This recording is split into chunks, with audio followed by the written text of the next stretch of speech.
So this is a very cool Chenin. I'm so excited to have it in here for a few reasons. So it's very, well, this is probably the first aged, like truly aged for a significant period of time Chenin I've had. It's from 2015. Oh, sorry, you have it as well. But the silverfish, I don't actually know how they say it. But it's a couple producing in the Swartland of South Africa, and they have some amazing expressions of Chenin and Cinsault. So they have, this is their like high-end Chenin, like it's aged, it could continue to age. And then they also have another one called Smiley, which is non-vintage Solera system Chenin, which is also crazy, and you should definitely check it out. And we don't always categorize it as orange, that one, because some of it has skin contact, but some of it doesn't. So back to the aged Chenin, you can see that it is fairly extracted, as well as I'm guessing that it's getting darker also from the aging process.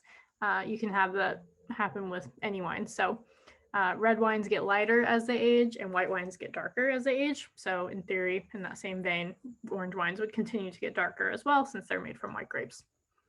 So on the nose, oh man, it's got this lovely honeyed quality. This like, it's like nutty. There's a nuttiness to it, but there's something specific about it. It's almost like peanut brittle. I think that's what it's like. It smells like my granddad's peanut brittle, like in a very good way. And I'm definitely not getting much at all fruit. I'm getting like maybe like baked apple pie on it, but not maybe some stone fruit, like some pineapple is in there. But it's certainly losing. Well, as wines age, the fruits become less pronounced and other characteristics start to develop in the wine, and that's where the honeyed and nuttiness normally comes from. So let's try it.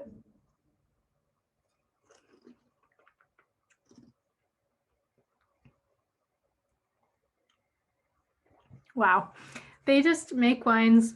They're so unique. The style of what they do, like this is certainly on the funky scale, and not from like having like a yeastiness to it or anything. Like funky can mean a million things, and with them it just means that this is unusual. This is not the type of style of wine that you'd expect.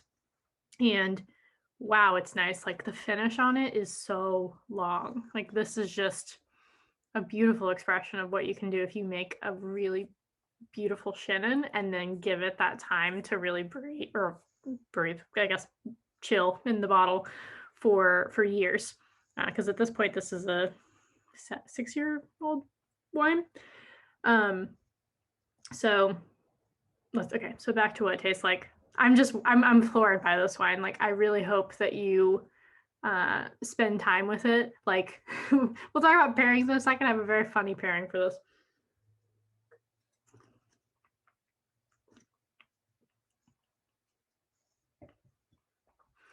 So it's held up like beautifully with the acidity. It's honestly even a little bit green. And then maybe they harvested a little bit early, because I'm getting a bit of like not hot pepper, but some kind of pepper. And then again, what I was talking about, it doesn't taste like peanut brittle. It just smelled like peanut brittle, but it does taste honeyed. And again, like it's a dry wine. It's not sweet, but it certainly has that characteristic to it. And there's something else in it. Like, oh my gosh, there's millions of things in this. Like you could, like, okay, so back down to the pairings. Like if I was pairing with this, it's gonna be so nerdy, but I would pair it with reading a book.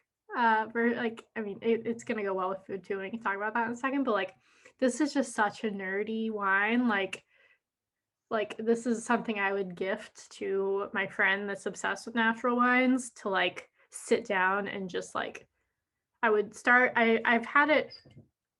My dog is dreaming. I would have it so that it's chilled initially, and I would try it when it's chilled. Hang on, let me wake him up.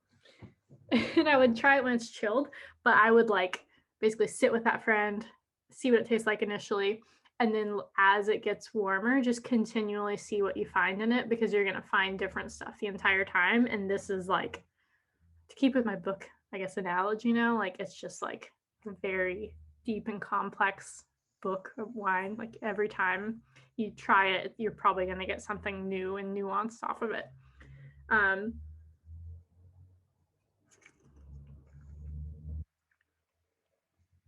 Wow, that is just amazing. I'm obsessed with this wine. I'm so sad that I wasn't able to corv on it. Blooper, I broke my corv on. So I had to open most of these bottles today, and this one just, honestly, also probably decant it. I would decant it and see what it does with that too. So again, try it when it's cold, drink it, put it in a decanter, continually just like come back to it. And if you're going to do that, as far as pairings go, like this would be a good one to experiment with a cheese board with. Like, again, like, you know, there's going to be a lot of nice compliments in a cheese board with the fact that it has this honey and nuttiness to it. It's going to go great with some, I would say, heavier cheeses.